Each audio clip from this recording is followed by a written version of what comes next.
morning, Asia. Good evening, America. You are watching World DNA with me, Jyotsna Kumar.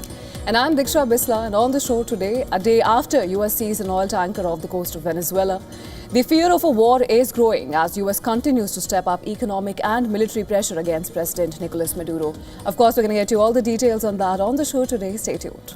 And also on the show, from the U.S. itself, the Indiana state has voted against a new Republican-drawn congressional map, rejecting a bid led by President Donald Trump aimed at boosting the party in the next year's midterm elections. Now, the vote was a rare and stunning instance of elected Republicans rebuking Trump, who had pressured Indiana lawmakers for months to pass this new district lines. We'll bring you all the details on that story as well. Let's begin with the headlines.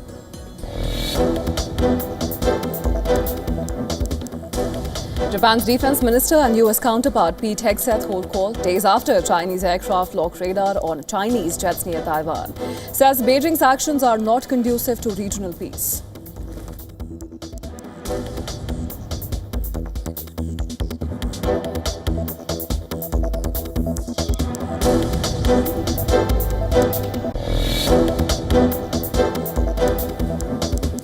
Prime Minister Narendra Modi and Donald Trump hold a phone call to discuss trade and ties as officials from India and the U.S. continue talks for trade deal. PM Modi says he had a very warm and engaging conversation with Trump.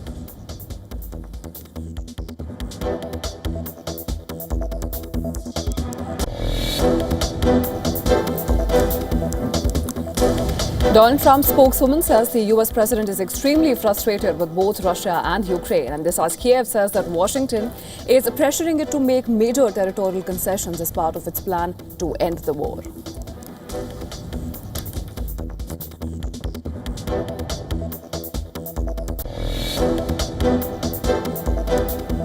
Russia says its troops have seized full control of Sivsk, a Ukrainian city in the eastern Donetsk region, where fighting has intensified in recent weeks, though Ukraine denies losing the key settlement.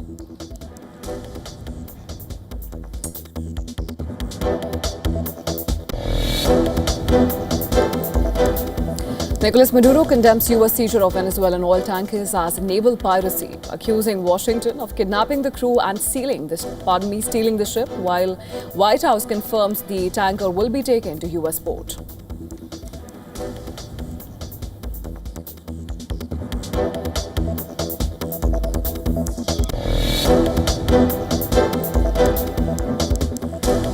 Israel says Hamas will be disarmed, vows to follow US-backed Gaza peace plan. After top Hamas leader Khalid Mashal says the militant group is open to weapons freeze but rejects total disarmament.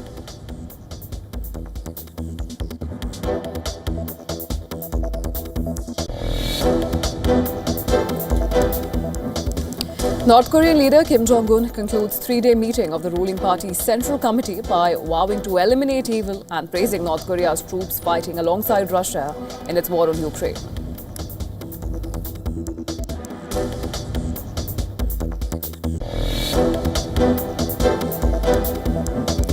Thailand's Prime Minister Anuthin Charnvirakul dissolves parliament just 3 months into his term, setting stage for early general elections. Move comes amid renewed deadly clashes on the Cambodia-Thailand border.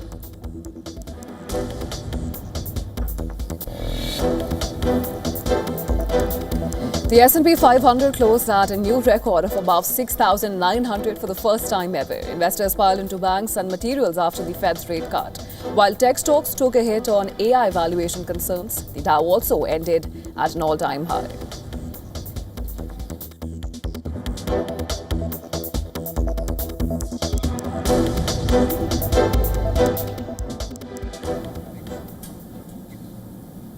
Now here's a question. Will there be a war in Venezuela soon?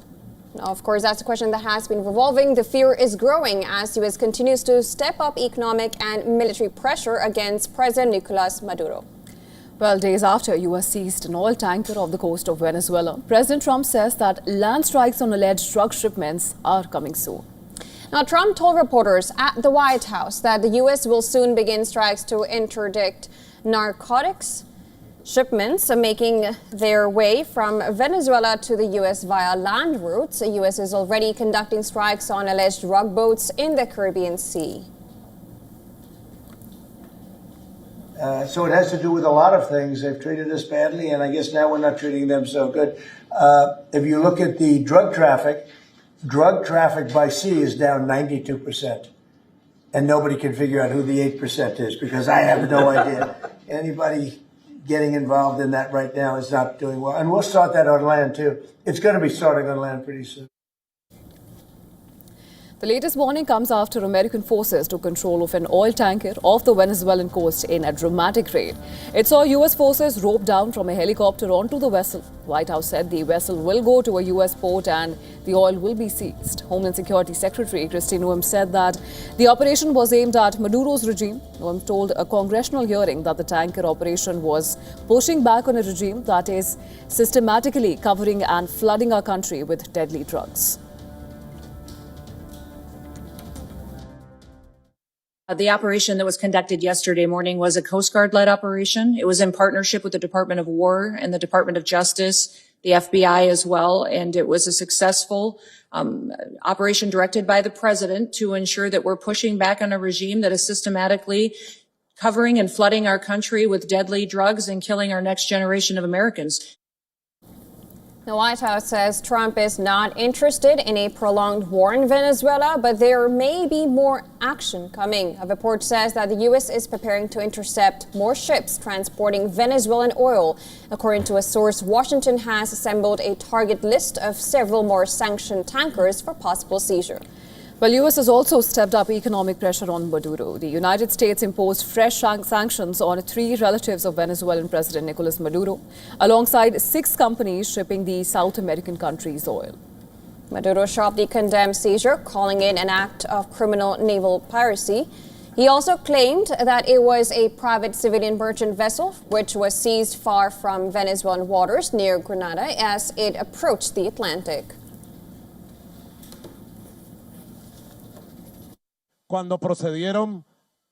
Yesterday, they committed an absolutely criminal and illegal act when they proceeded to carry out a military assault, kidnapping, and robbery like Pirates of the Caribbean on a private civilian commercial merchant ship, a ship of peace that was assaulted almost as it was reaching the Atlantic. Maduro urged U.S. public to restrain warmongers. He also hailed Russian President Putin for his backing. Well, Putin had expressed his support during a phone call with Maduro after the oil tanker seizure.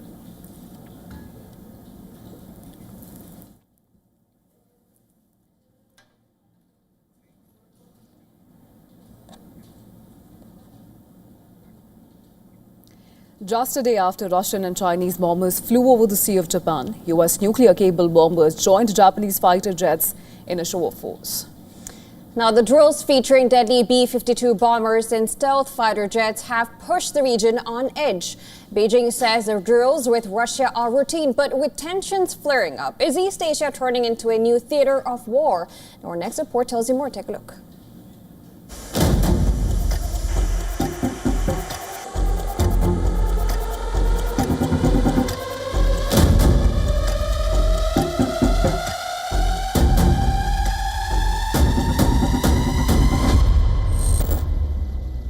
Superpowers are once again testing waters. This time it's Japan and Taiwan who are caught between China and Russia on one side and the Americans on the other side. Fighter jets, bombers, warships have been deployed amidst rising rhetoric. Less than 24 hours after Russia and China teamed up over Japan's skies, Washington and Tokyo have hit back with a swift show of force. US nuclear-capable bombers flew over the Sea of Japan. They were joined by Japanese fighter jets, an unmistakable response to Beijing and Moscow's joint drills. 2 US B-52 bombers, which can carry nuclear weapons, thundered over the Sea of Japan. 3 Japanese F-35 stealth fighters and 3 F-15 jets escorted the US bomber. The timing of the joint drills is no coincidence. Just a day before, Russian and Chinese nuclear bombers flew right through Japan's air defense zone, delivering Tokyo a message it cannot ignore. Beijing maintains the drills with Russia were routine exercises aimed at maintaining regional peace and stability. It has warned Japan not to jump to conclusions. I would like to emphasize once again that this joint Chinese-Russian aerial strategic patrol is a display which comes under an annual cooperative project plan. This demonstrates both sides' determination and capability to jointly address regional security challenges and maintain regional peace and stability. There is no need for Japan to make a fuss or jump to conclusions. 日方没必要。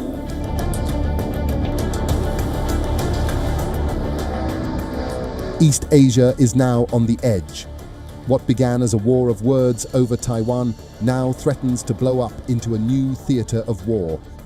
Geopolitical tensions have flared up in the region after Japanese PM's remarks over military intervention in Taiwan. Beijing has since been on the offensive. Earlier this week, Japan accused China of locking radars at Japanese military aircraft, but Beijing disputes the charge. It has also sent its aircraft carrier via Japan's Miyako Strait. As the world's two superpowers lock horns, East Asia is now a tinderbox. A tiny spark or miscalculation can plunge the region into uncharted territory. Bureau Report, WION World is One.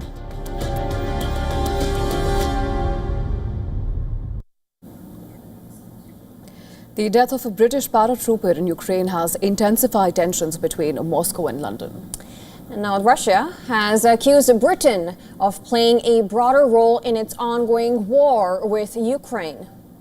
The paratrooper has been named as George Hooley of UK's Parachute Regiment. Russia Foreign Ministry spokeswoman Maria Zakharova demanded that Britain reveal what a soldier killed in Ukraine was really doing there.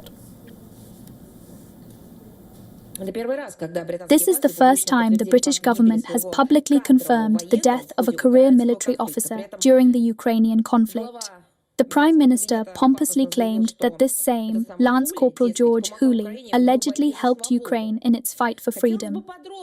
I'd like to hear more details from them. These details will certainly emerge. But London must honestly reveal what exactly was this Hooley doing there. It seems as if someone in Britain may have begun carefully preparing public opinion for military losses in Ukraine that will simply be impossible to hide any longer. The UK Ministry of Defence said the soldier died in a tragic accident while observing Ukrainian forces test a new defensive capability. UK Prime Minister Keir Starmer paid tribute to the 28-year-old paratrooper, calling his life full of courage and determination. He said the soldier died while training Ukrainian troops away from combat. Lance Corporal Hooley was injured in a tragic accident away from the front lines while observing Ukrainian forces testing a new defensive capability. His life was full of courage and determination. He served our country with honour and distinction around the world in the cause of freedom and democracy, including as part of the small number of British personnel in Ukraine. The ministry added that the paratrooper was due for promotion in corporal in January and had taken on those responsibilities during his deployment. This marks the first death of a UK service member in Ukraine since Russia's full-scale invasion began in February 2022. Well, this comes after a series of recent meetings involving US President Donald Trump and European leaders, all aimed at bringing the war to an end. It also sparks fresh questions about the presence of foreign troops on Ukrainian soil. The UK plans to join France and over 30 other countries in deploying forces there as part of a coalition of the willing. However, Russian President Vladimir Putin has repeatedly warned that any foreign forces, including NATO troops on Ukraine's territory, would be seen as legitimate targets. Meanwhile, in September, Ukrainian President Volodymyr Zelensky announced plans to deploy thousands of foreign troops under post-war security guarantees.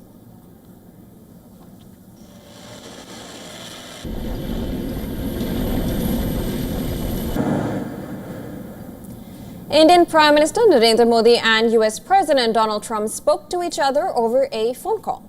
And this is the fifth telephonic conversation between the two leaders after US President Trump returned to the White House in January this year. The two leaders reviewed progress in India-US Comprehensive Global Strategic Partnership, They also engaged views on expanding cooperation in trade, critical technologies, energy, defense and security. Both the leaders agreed to work closely to address shared challenges and advance common interests. Prime Minister Modi took to X to inform about the phone call. He said, and I'm quoting him here, "Had a very warm and engaging conversation with President Trump. He reviewed the progress in our bilateral relations and discussed regional and international developments. India and the US will continue to work together for global peace, stability and prosperity." The phone call comes amidst a crucial moment in bilateral relations. Negotiations for a trade deal between New Delhi and Washington are currently underway.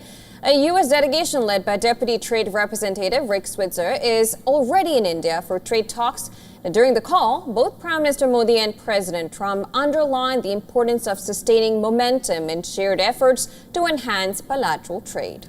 The talks between Prime Minister Modi and President Trump comes just a week after Russian President Vladimir Putin visited New Delhi for a 23rd annual India-Russia summit, boosting New Delhi's special and privileged strategic partnership with Moscow. Well, during Putin's visit, both sides signed a series of agreements for increasing bilateral trade and partnerships in nuclear energy, labor mobility, defense and security. Now, New Delhi has been walking a diplomatic tightrope ever since the U.S. imposed a 25% additional tariffs on India for buying Russian oil. Washington has repeatedly urged New Delhi to cut off its Russian oil purchases. Importing Russian crude has put India in a geopolitical bind and soured relations with the U.S. Now, disagreements over U.S. dairy and agriculture imports have also delayed the conclusion of a bilateral trade deal, further straining Indo-U.S. relations.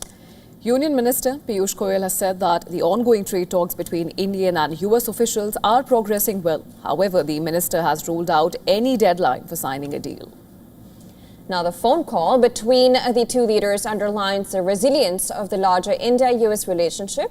It also is an affirmation that New Delhi will continue to maintain its strategic autonomy and balance its relations with Washington and Moscow. And we kept the relationship during And Indiana's lawmakers have dealt a blow to U.S. President Trump's nationwide push to install more Republican-friendly maps. Now, the state Senate has rejected a new congressional map that would have boosted Republican chances of keeping control of the U.S. House of Representatives. All right, the machine is now closed. Clerk will tally the roll. 19 ayes, 31 noes. This bill has been defeated. No, please stay quiet in gallery. Thank you. Now, what's interesting is that more than half of Republican senators joined all 10 Democrats in voting against the bill. The final tally was 31 to 19 against the legislation. Trump administration has been urging Republicans nationwide to redraw their congressional maps in an unusual campaign to help the party maintain its thin majority in U.S. House. Texas, Missouri, Ohio and North Carolina went along, but Indiana did not. There have been some comments made about things that may or may not have to happen for the state of Indiana as a result of the Senate's vote. But we shouldn't have to look over our shoulder at the federal government and say, you know, we didn't get this because somebody in Washington was upset with us. Those decisions ought to be made based on merit and whether or not it's good for the country. President Trump has threatened to support electoral challenges to any Republican senator who refused to vote in favor of the map, calling several out by name in a series of hostile social media posts leading up to Thursday's vote. After the vote, Trump said that the new map would have been nice and could have resulted in 2 additional Republican seats. But he downplayed his role in the issue, saying he hadn't been working on it very hard. But he still took a shot at Indiana's Senate's pro tem president, Roderick Bray, who opposed the redistricting. Now, Trump said that he hoped Bray lost his next primary because he's done a great disservice. Well, we won every other state. That's the only state. It's funny because I won Indiana all 3 times by a landslide. And I wasn't working on it very hard. Would have been nice. I think we would have picked up 2 seats if we did that. You had one gentleman, the head of the Senate, I guess, Bray, whatever his name is. I heard he was against it. He probably loses next primary, whenever that is. I hope he does, but because he's done a tremendous disservice. And for more on this, our correspondent Susan Tehrani has sent us this report from New York. Listen in. Republican state senators in Indiana rejected a congressional redistricting plan strongly backed by U.S. President Donald Trump, even though the GOP holds a supermajority in that chamber. The map was designed mid-decade to eliminate 2 Democratic U.S. House seats and give Republicans all 9 Indiana seats, a move that was pretty rare and outside the 10-year census cycle. But 21 Republicans joined all Democrats and voted it down, a rare public defiance to President Trump's influence over his own party, especially in a deep red state. That's why this is such a big deal. It signals the limits President Trump has his sway over GOP lawmakers and exposes internal party divisions in a critical moment, notably to the run-up of the 2026 midterms. Susan Tehrani reporting from New York for WION World is One.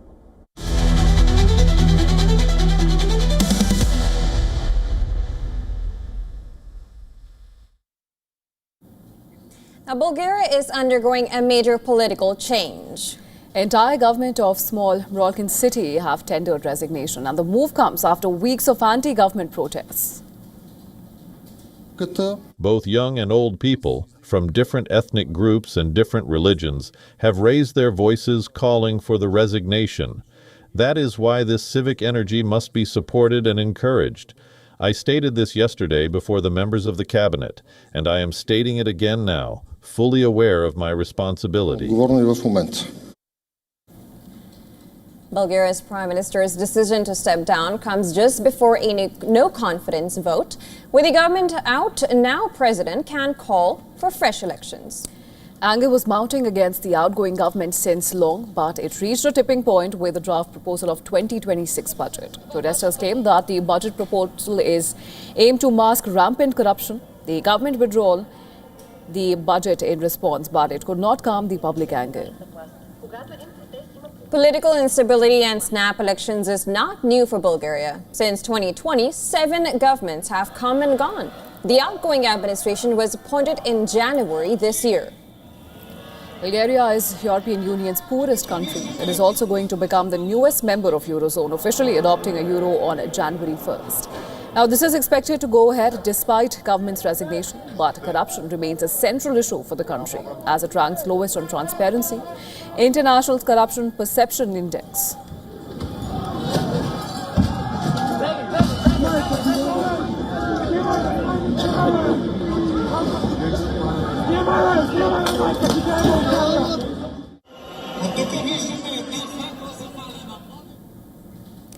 Well, tension is rising in West Asia, and Taiwan has made a quiet move that's now drawing attention. Absolutely. Now, according to reports, Taiwan's Deputy Foreign Minister Francois Wu made an unpublicized trip to Israel as Taipei looks for deeper defense cooperation.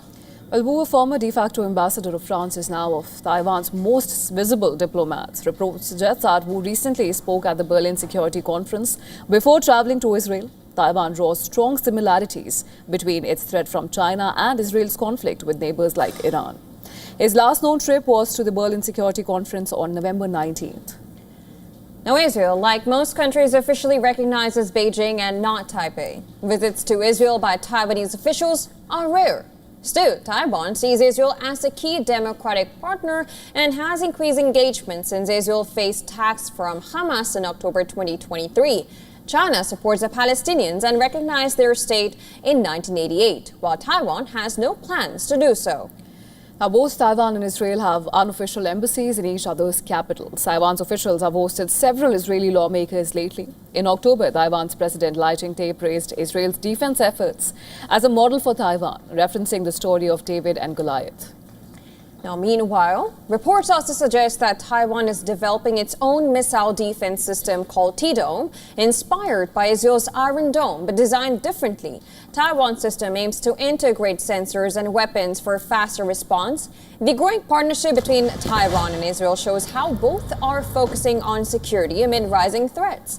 Their cooperation could play a key role in keeping peace and stability in their regions.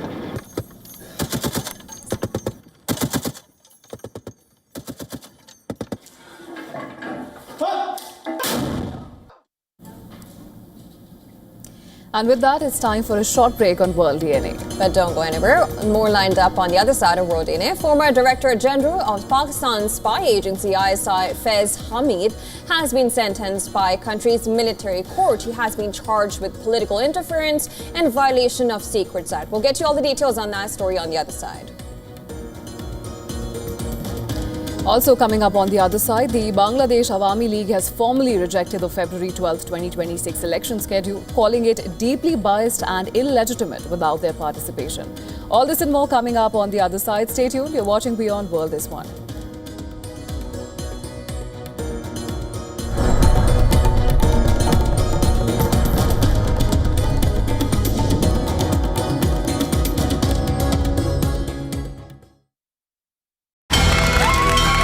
From the bustling trading floors of Wall Street to the vibrant exchanges of Asian stock markets, WION breaks it down for you to make sense of what's happening, as we reveal the key factors behind events, strategic battles, and the game-changing business decisions that shape the world. We bring you all of this and more on World Business Watch. WION, India's global voice, the channel that brings you the biggest stories from across the world through India's lens. Now available in more than 190 countries worldwide. Because we believe that the world is one. Watch us in Africa, Europe, USA and Canada, South America, Asia Pacific, Middle East and North African regions. Also available on these digital platforms across the world. WION, World is One. Rashtriya Swayamsevak Sangh. To some, it's an extreme ideology. To others, it's the very soul of India. To some, it's rebellion. To others, it's a principle of nation building. Coming soon to challenge perceptions in RSS centenary year, Kesariya at 100.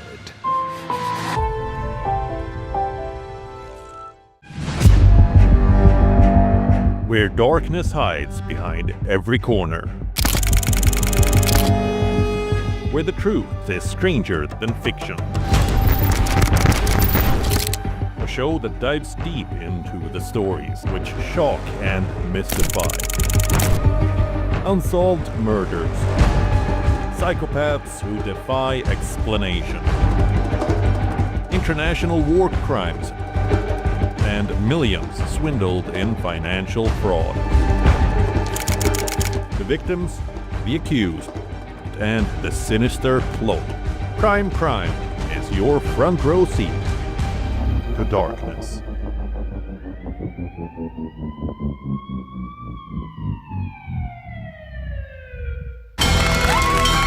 From the bustling trading floors of Wall Street to the vibrant exchanges of Asian stock markets, WION breaks it down for you to make sense of what's happening, as we reveal the key factors behind events, strategic battles, and the game-changing business decisions that shape the world. We bring you all of this and more on World Business Watch.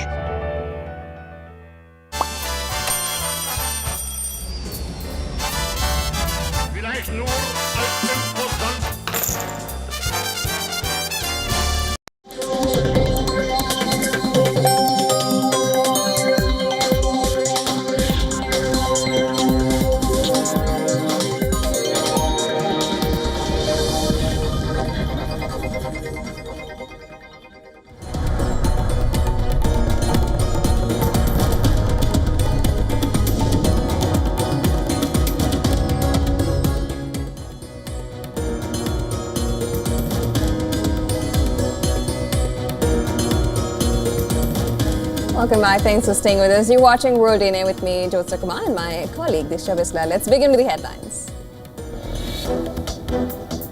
Anybody getting involved in that right now is not doing well. And we'll start that on land, too. It's going to be starting on land pretty soon.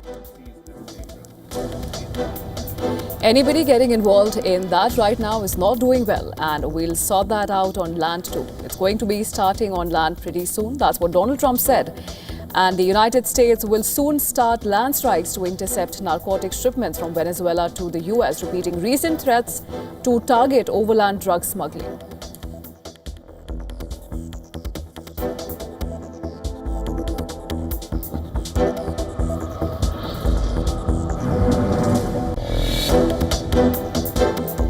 Conflict is at our door.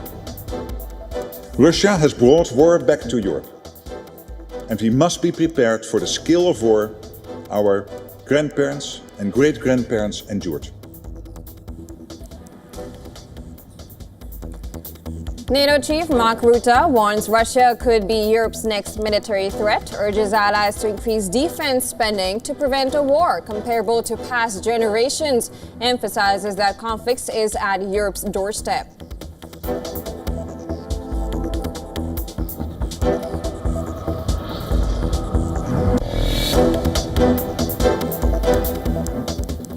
Donald Trump's spokeswoman says the US president is extremely frustrated with both Russia and Ukraine, and this as Kiev says that Washington is pressuring it to make major territorial concessions as part of its plan to end the war.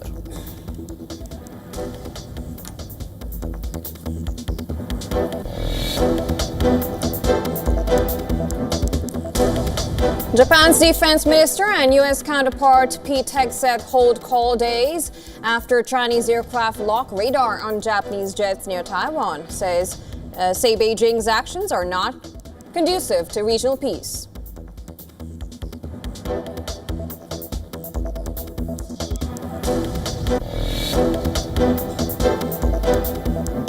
Sheikh Hasina's Awami League rejects Bangladesh's election schedule announced by what it labelled illegal government's election commission, calls for neutral caretaker administration to conduct free and fair elections.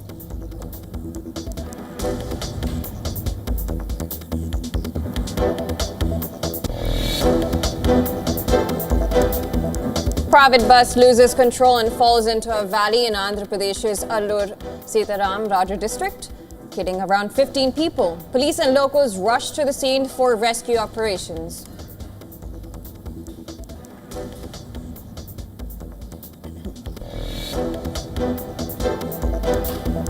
Thailand's Prime Minister Anutin Charnvirakul dissolves parliament just 3 months into his term, setting stage for early general elections. Move comes amid renewed deadly clashes on the Cambodia-Thailand border.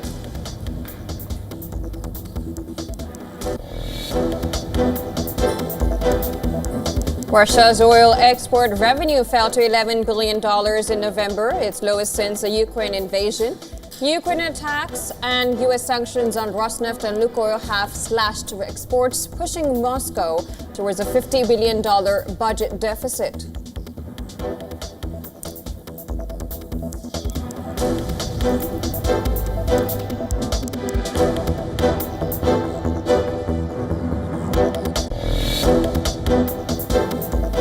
Devon Aronian wins his second straight freestyle chess Grand Slam title in South Africa. The 43-year-old American claims the $200,000 prize after defeating world number 1 Magnus Carlsen.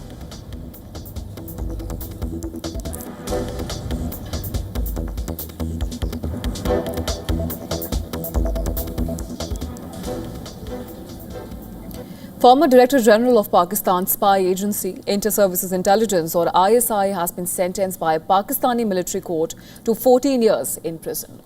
And this after a 15-month-long court-martial on multiple charges, including political interference and violations of the Official Secrets Act. Hamid, who served during the tenure of jailed former Prime Minister Imran Khan, was tried on 4 charges. Pakistan military's media affairs wing said that the process of Field General court-martial was initiated against Hamid on 12th of August last year under provisions of the Pakistani Army Act, spanning over 15 months. Now, the Field General Court Martial, held under Pakistan Army Act, found Hamid guilty on 4 counts: engaging in political activities, misuse of authority and state resources, violation of the Official Secrets Act, and causing wrongful loss to individuals. However, the military did not identify who suffered such losses. Now, the details of the probe have not been formally disclosed by the government or the military, but the ISPR says the ex-spy master has the right to appeal at a relevant forum. Hamid's downfall marks a rare instance of a high-ranking former military official facing such a stiff sentence in Pakistan, where the army holds significant institutional influence and also senior-level prosecutions are not very common there. Now, Faiz Hamid, who formerly had the rank of Lieutenant General in the Pakistan Army, serves as the Director General of Pakistan's spy agency, the ISI, from 2019 to 2021. Hamid last served as commander of the Corps before taking premature retirement of 10th of December in 2022.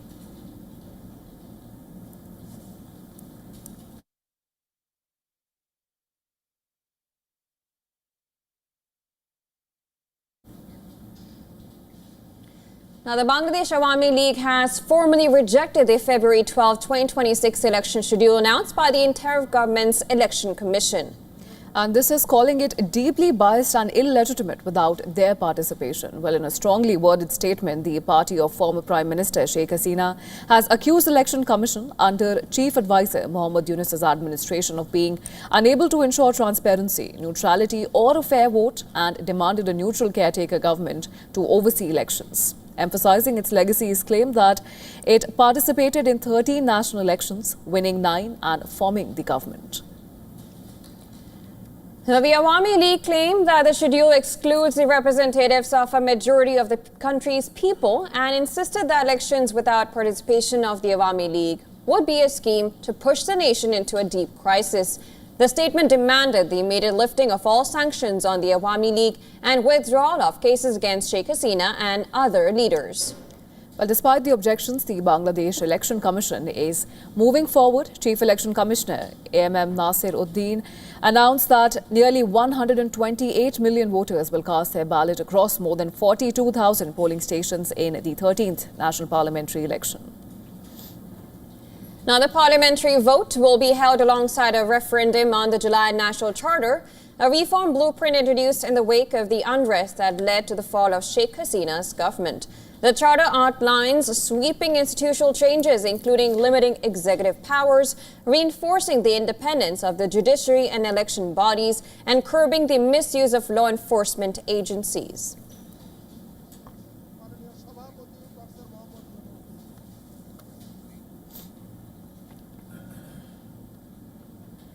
All right, moving on. A light aircraft was forced to make an emergency landing on a busy Amador Causeway near the Panama Canal. Now, an aircraft lying in the middle of the road, blocking traffic. This was a scene, as you see on your screens, by the people of Panama City on Thursday morning after a small plane crashed on the Amador Causeway. Well, 2 people, the pilot and co-pilot, sustained minor injuries during the crash. According to the preliminary information, the aircraft under registration HB33 reportedly faced a mechanical failure while flying to an airport in Panama. Now, following the incident, the emergency workers reached the spot and promptly cleaned up the fuel spill. And according to the rescue workers, both the injured are currently stable. Furthermore, Civil Aviation will be conducting a detailed investigation into the incident.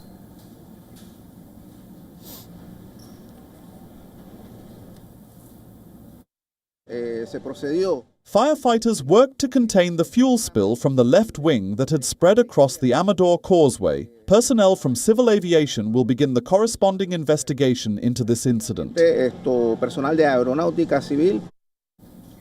And a spark that changed humanity, now burning brighter than ever. Well, a new discovery in Britain pushes back the dawn of fire making by 350,000 years. From the darkness of prehistory, our ancestors' first light just got even older. Take a look at this next report for more details. It began with a flicker beneath the ancient soils of England, a discovery that rewrites the human story. Archaeologists digging at Barnum have uncovered traces of fire made by early humans some 400,000 years ago, long before anyone believed we could control the flame. The site revealed a buried surface blackened by heat alongside hand axes cracked by fire, and crucially, fragments of iron pyrite, the mineral once known as firestone. When struck against flint, pyrite throws sparks. And that means one thing: our ancestors weren't just harnessing natural fire, they were making it. Until now, evidence suggested humans first learned to make fire around 50,000 years ago. This discovery pushes that back more than 300 millennia, a big leap for anthropology. Scientists say the pyrite likely didn't occur naturally at Barnham in UK's Suffolk. It was brought there deliberately, proof of planning, understanding, and perhaps even community. Fire-making was a game-changer in human evolution. It meant warmth in winter, safety from predators, and the first cooked meals softer, richer in calories, fueling our growing brains. Around the glow of those early fires, language, cooperation, and eventually culture could flourish. The geochemical analysis from the research, published in Nature Journal, shows heating patterns too consistent to be natural wildfires. These were deliberate blazes made by hand, maintained by skill. The discovery doesn't just add a chapter to our origin story, it shifts the entire timeline of human ingenuity. Scientists describe the find as a shift in human identity. Fire was not the final step toward modern humanity. It was the beginning, the moment we stopped being shaped by nature and began shaping it ourselves. Bureau Report WION World is one. The roar of the Asiatic lion once again rises over India's Gujarat, and this is echoing through the forests of Gir National Park. And once on the brink of vanishing, these big cats are steadily reclaiming their wild domain, powered by sustained conservation efforts and national pride. Gir National Park is the last home of these lions, spanning 1,900 square kilometers of savanna scattered with acacia and teak forests. This reserve has become their stronghold. The Asiatic lions, that's why, have a great conservation potential, and they are also a flagship of conservation. That means, because you save them, you also save the biodiversity around and the forest around. So, in that way, not only are they majestic and, powerful and, a lot of fascinating for people, they also have a lot of conservation potential. A little over a century ago, the Asiatic lion population in Gir had fallen to fewer than 20. The species was on edge of disappearing forever. But since then, dedicated protection policies, habitat restoration, and close involvement of local communities have reversed this trend. According to the forest conservator, lion numbers have risen by a third in 5 years, from 627 to 891.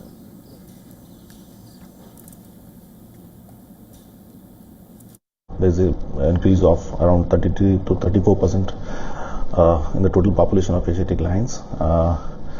The last number was 627, and then from there it has reached up to 891. It's a huge success for the conservation of a particular single species, which we have not seen at any other place. It's a pride for us. It's a pride for Government of Gujarat, Forest Department. We all are very happy. This remarkable recovery shows how committed conservation can bring hope to threatened wildlife. Conservation teams continue to monitor and protect the lions, ensuring they thrive in their natural home.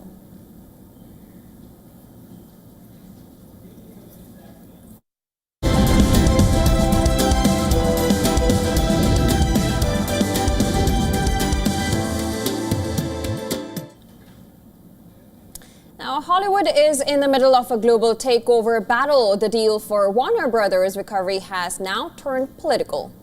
And this is with President Donald Trump signaling that he will weigh in. Washington, meanwhile, is bothered with the foreign influence and what it could do to the future of U.S. media assets. Take a look at this next report for more details. Hollywood is at the center of a global takeover fight. Netflix and Paramount are going head-to-head for control of Warner Brothers' Discovery. Netflix has proposed a $72 billion deal focused on Warner Studios and HBO Max streaming business. But Paramount has countered with a hostile $108 billion bid for the entire company. Financial filings reveal that nearly 60% of Paramount's equity financing comes from sovereign wealth funds in Saudi Arabia, Abu Dhabi and Qatar, amounting to $24 billion. This is double the contribution of the Ellison family, Paramount's main shareholders. The scale of Gulf involvement has triggered alarms in Washington. Officials are now questioning the implication of foreign funding in a politically sensitive sector like US media. Tencent, a major Chinese tech investor, withdrew after Warner raised national security objections. The takeover battle has now become deeply political. President Donald Trump has publicly signaled he will weigh in on a final decision strictly based on market share. But critics point to the involvement of his allies, Paramount chief David Ellison and his own son-in-law Jared Kushner. I know the companies very well. I know what they're doing, but I have to see what percentage of market they have. We have to see the Netflix percentage of market, Paramount, the percentage of market. I mean, none of them are particularly great friends of mine. You know, I want to do what's right. It's so very important to do what's right. Paramount deal is supported by Jared Kushner, Mr. President. Would that impact your decision? If Paramount is, I don't know. I've never spoken to him about it. He's really trying to work on Gaza. The White House is reportedly frustrated by efforts to leverage political favor, while lawmakers on both sides are questioning national security risks. With Warner Brothers Discovery expected to respond to Paramount within 10 days, the clash is now shaping up as a major test of American soft power. Business Bureau, WION The World is one.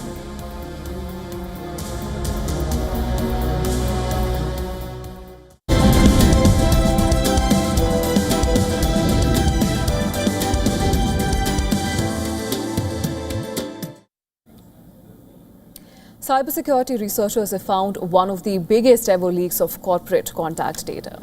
Absolutely. Now, an unprotected online database containing over 16 terabytes of professional and corporate intelligence data. The team of cybersecurity researchers at Cyber News discovered an exposed MongoDB database containing 4.3 billion documents, a massive cache believed to be a scraped lead generation database, possibly built from sources like LinkedIn and Apollo.io, an AI-driven sales platform. The data was divided into 9 collections, labeled intent, profiles, people, sitemap, and companies, among others. And at least 3 of those collections contain highly sensitive, personally identifiable information. That is, data can be used to identify an individual. Now, in total, nearly 2 billion files exposed names, emails, phone numbers, LinkedIn profiles, job titles, employees, and work history. The exposed data also included education details, languages, skills, social media accounts, and even profile images and location data. The one collection also included photographs, putting millions at risk of identity theft, impersonation, and fraud. Cyber News said it could not confirm who owned the database, but found indications that it belonged to a lead generation company offering large-scale B2B contact lists. Researchers reached out to the company, and although it did not confirm ownership, the database was locked down 2 days later. It remains unclear how long the data was exposed or whether malicious actors accessed it before it was secured.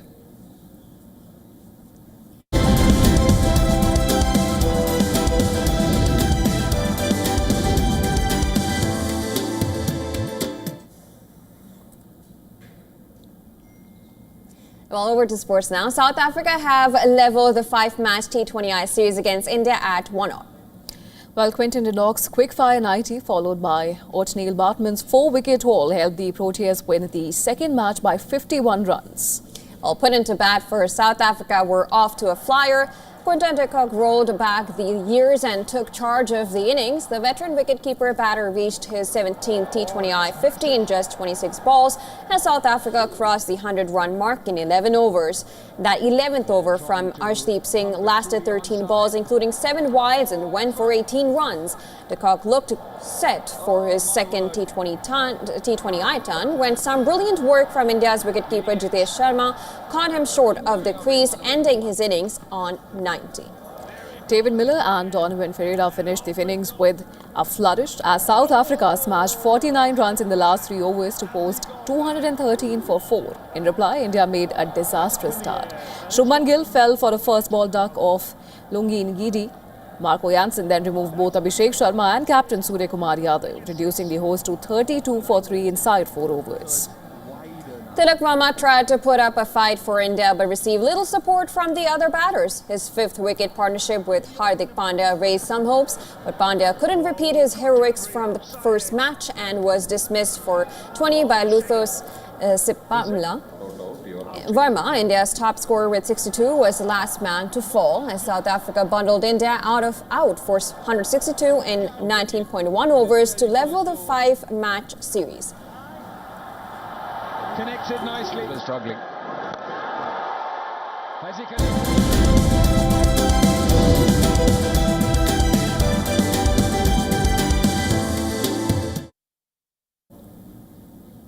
And Tom Hiddleston was back in full spy mode as he hit the blue carpet in London for the premiere of The Night Manager Season 2. Now, the espionage thriller returned with new faces, high stakes, and a lot of anticipation at the British Film Institute.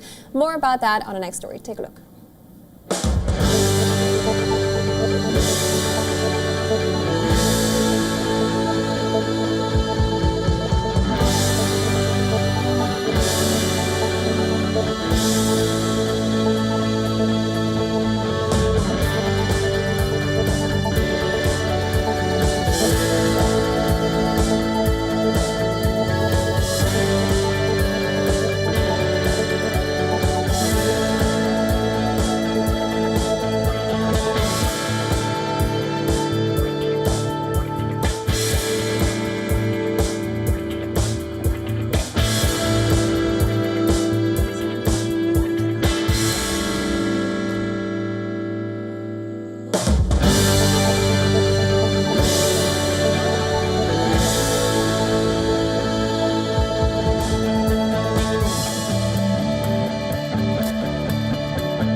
Well, that's all we had for you in this edition of World DNA. But don't go anywhere. News and updates will be following on the other side of this very short break. And before we go, here's a look at all the climate stories that have been making headlines across the world. Thanks for joining in. Stay tuned.